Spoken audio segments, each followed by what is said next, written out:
Ang gandang tingnan. Ayun. Hi! Happy Monday mga lala! Welcome back po sa aking channel. If bago po kayo dito, ako po si Yen. And dun po sa mga suki ko dito, thank you for watching. And kung hindi pa po kayo nakapag-subscribe, please click the subscribe button down below. Libre po siya. And so nakita nyo, naligo na ako mga lalab kasi dun sa mga days na free ako, parang yung mukha ko ba ang sagwa tignan, yung hindi naka-style, yung aking kalkag yung buhok, in short, tapos yung aking walang kilay, so medyo pangit tignan ba, para akong upaw, na basta pangit tignan, tapos parang walang kulay yung mukha, basta loose pad or something like that. So ngayon, nagbihis ako, and nakaalis na pala sila Sofia and si Bana, so hindi ko na yung vlog kasi pag i-vlog ko, yung mukha ko naman is hindi pa naliligo, 'di ba? So hindi ko siya vlog. So ngayon, start na pala ng aking week. So 5 days ako this week and ngayon is 1 to 10. So late na naman tayo ang magko-closing. And then teka lang, upo ako kasi tatanggalin ko yung yung cutex sa aking fingers. Kasi ito naasiwan ako ba, pangit na tignan, nangalangkat na. So ito yung gagamitin ko, yung Quick and Easy Sponge from Essence. Na-vlog ko to siya before. So habang nagchichika ako sa inyo, lilinisin ko siya kasi ganun lang naman siya, ganun. Ganon. So, habang ginagawa ko siya, ngayon din pala, kailangan kong ihatid ito sa lugo po din ni Sofia. So, hindi nahatid ni Bana nung Friday kasi close na pala pagdating niya. So, ako na lang daw. So, sobrang init. Ako pa ang maghatid. Yan yung mahirap pag walang car. So, okay lang. Exercise. Medyo itim na ako ngayon talaga. Hindi na kaya ng ating glutathione yung init ng summer, pero okay lang yan. So, ano ba i-share ko sa inyo today?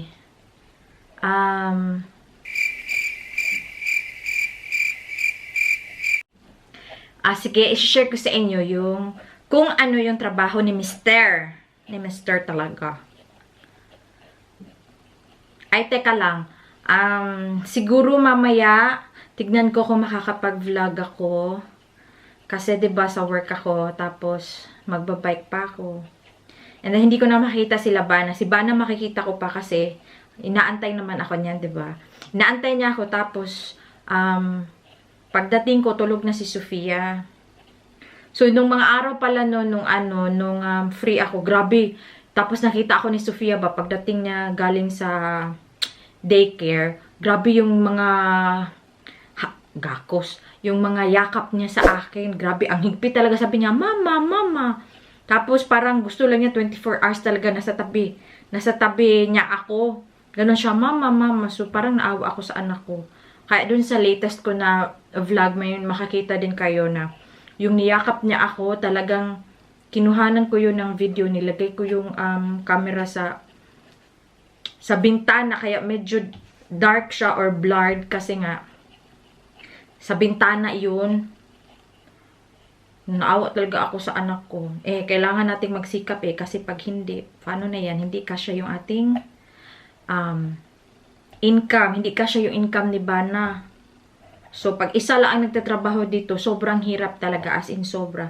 Kung gusto mong bumili ng mga extra, damit mo, sarili mo, tapos magpadala ka pa sa Pilipinas, tapos, yun nga, for example, may day out ka kasama yung mga kaibigan mo, ganun. May mga birthdays, ganun. Mahirap pag walang extra talaga. Kaya, need ko talagang magtrabaho. So, if I have a wish na magstay sa bahay for Sofia, para sa anak ko, gagawin ko. Pero, mahirap talaga dito. May mga tax pa na bayarin, mga basura, mga chichiburichi dyan, insurance, yan, mga importante yan. Mga dentist, yun, importante yan dito. So, hindi natin pwede yang basta-bastahin lang. So, yeah, usapang mister na naman tayo. So, ano ba yung trabaho ni mister dito? Sa Netherlands. Ano ba? So, madami na yung ano. Ano sa tingin nyo? Doctor, basurero, pwede din ha. Huwag nyo ikahiya yung basurero dito. Kasi, malaki yung sahod nila kasi sa normal na mga employee. Yun ang alam ko. Malaki daw yung sahod nila. Tapos, yung tagalinas din dito ha, malaki din yung sahod. Siguro nasa 12.50 or mag-block ka 15 euro per hour. Eh, yung akin, konti-konti lang na nasa tindahan ka, konti-konti lang. So, ano ba yung trabaho ni Mr. Driver, para sa office, or ano pa ba pwede kong masabi sa inyo. So, di ba nakita nyo naman si Mr. na nagpa-block siya palagi? Malapit na siya matapos. Wala na. Inaano ko lang yung gilid-gilid. Nakikita nyo si Mr. na palagi siyang naka-black. Tapos may logo dito. Yan yung uniform niya sa trabaho. So, alam ko, ano to siya American company, UPS. Di ba nakita nyo yung brown dito sa Netherlands, yung brown na bus na, or trucks, bus naman, yung mga trucks na nag-deliver, other company yon, pero si Bana is UPS din siya, pero UPS SCS, yun. Ano siya, logistic company na international. It's from the US. So, nagtrabaho si Bana dyan, I think, iwan ko, 15 years plus na ata. Ganun. Tapos, ano lang siya, normal lang na worker dito. So, yung sahod niya is normal lang din. Kasi, from military si Bana dati eh. Tapos yung nakakilala niya yung ex niya. So, military si Bana dati. Tapos, tapos isa pa yung language. Hindi niya masyadong kabisado. Eh, yung sa UPS kasi is English. So, kaya dun siya napunta. So, medyo okay din naman kasi may skill si Bana sa mga leader.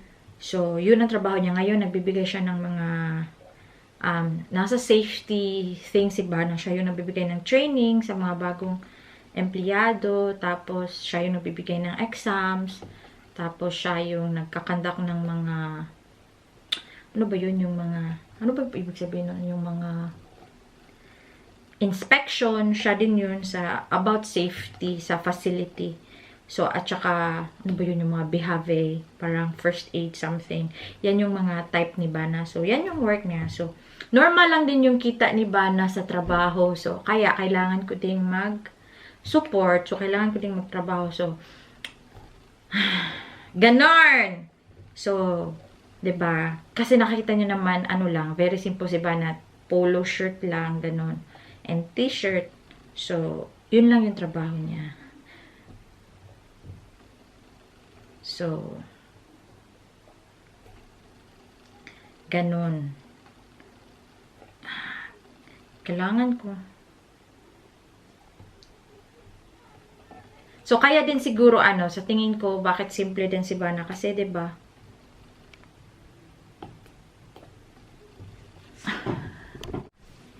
So, mga lalab, hindi ko na natapos yung aking pag-e-edit. Mamayang gabi ko na lang tapusin para may mapanood kayo bukas. Naghahabol ako sa editing. Grabe, ang hirap. Meet my bear! Ito yung bear ko. Ito yung parang winter collection ata to siya. So, ngayon wala to siya kasi summer. Yung isang dark blue ko, yun yung summer collection. Ito yung bear. So, maghahanda ako ng baon. Puto na lang pala.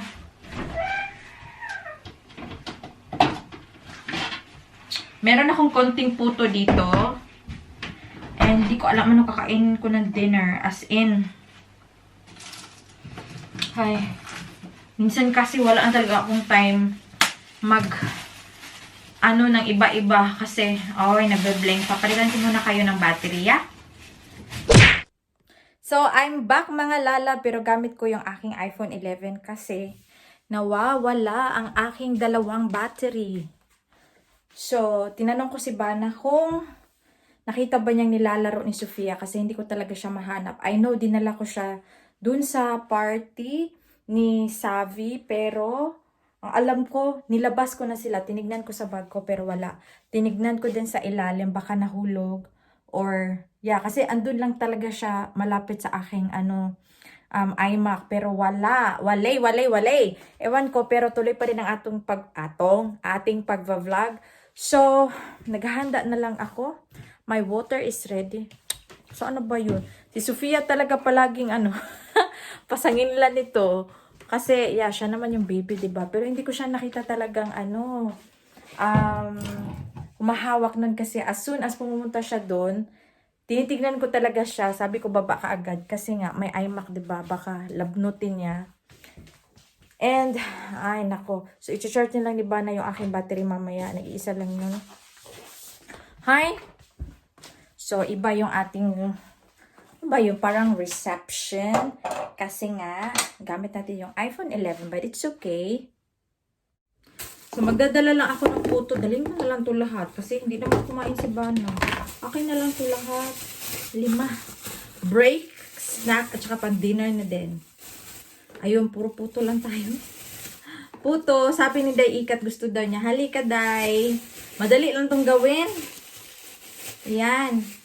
So, ito yung puto natin. Maganda yung paggagawa ko ngayon. Alam ko na. Tapos, yung mixture ng sugar, hindi ko talaga dinamihan. Like, sabi nun sa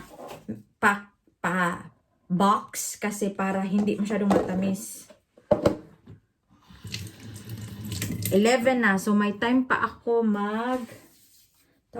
mag-bike papunta doon. Tapos, papunta sa yung pharmacy ko kasi malapit sa hospital. So, papunta ko doon. So, una dito banda, doon sa Lugupudi ni Sofia. Tapos, next na naman doon sa kabila. So, at then, diretso na akong work. So, nag-dark ako para hindi maklaro yung yung singot sa kilikili natin mamaya. Tapos, yung dinner ko? Mag-soup na naman ako. Mag-soup na super init. Wala kasing. Teka lang. Ano bang pwede kong madala? Teka lang mga lalak.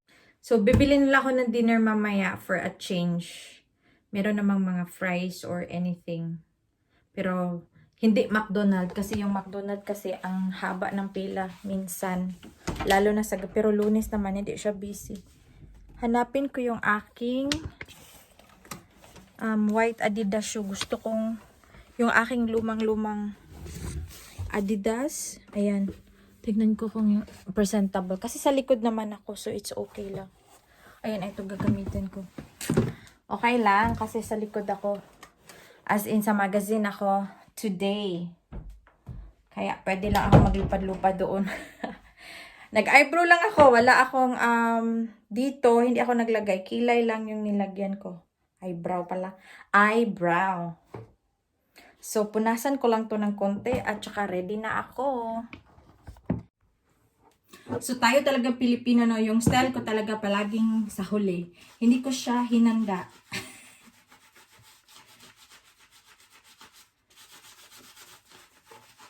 Yung MK ko kasi na sapatos, medyo siya. Yung bulky ba, makapal, hindi ako nakakapaglipad-lipad. Eto, madali siya.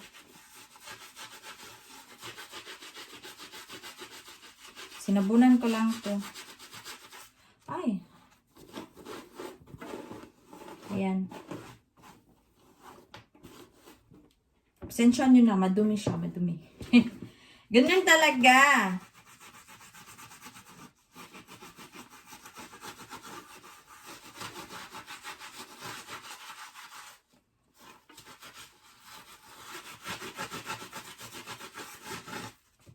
Ganun. Ito yung gamit-gamit ko nung umuwi kami sa Pilipinas. No, before pa ata. Tagal na to sa akin. Ayan. So, ito lagay ko sa hugasin, labahin. Tapos ito, tapon ko na. Kasi ginamit ko siya sa shoes, diba? Ayan.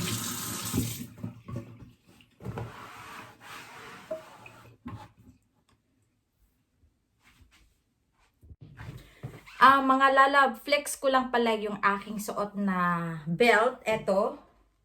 Nabili ko lang siya ng 10 euro. So, makita nyo, RL from Ralph Lauren yan siya. Bakit siya 10 euro? Kasi, bale, yung, tawag nito, yung aking kasama, bumili nito, kaso daw malaki. So, sabi niya, baka magkasya daw sa akin. So, sabi ko, sige, dalhin mo. Kaya, kumasya siya. na binigay niya sa akin ng 10 euro. Original price nito is around 40 euro. 40 euro ata, if I'm not mistaken. So, madali lang siya. Dito mo lang siya ipapasok. And then, ikiklip mo lang dito. Ayan. Ayan. So, super ganda, diba? Ayan o. Super. Lahat na makasama ko, meron talagang ganito. So, gustong gusto ko siya. Kung mag-ano ka, ganunin mo, diba? Ayan, ayan. Okay. Joke lang. Kayo talaga, joke lang ba? So, doon ako sa work. Hindi pa sa work pala, may dadaanan pa ako. Tapos, yeah. See you mamaya mga lalab. Ingat. A few moments later. I'm going home. Bye. Hi. Mga kasama ko dyan sa likod. Oh.